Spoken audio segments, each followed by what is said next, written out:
Insulting a woman in front of her daughters. I'll never forget the day I let my temper get the best of me in a moment I deeply regret. I was at a local community event when I spotted a woman across the way.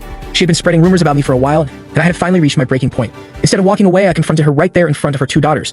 I don't even remember what I said, but the words came out sharper than I intended, filled with anger and disdain. I saw the shock on her face, and when I glanced at her daughters, their wide eyes stared back at me, confused and hurt. In that moment, I realized I hadn't just insulted her. I was teaching them that it was okay to lash out when you're upset and to forget compassion in favor of rage. As the words left my mouth, a knot formed in my stomach. Her daughters were too young to understand the complexities of adult conflicts, yet here I was laying that burden on them.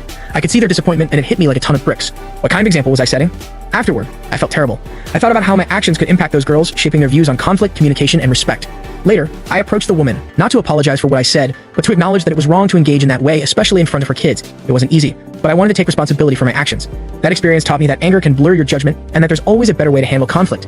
I vowed never to let myself sink that low again, realizing that how we treat others shapes not just our relationships, but also the examples we set for the next generation.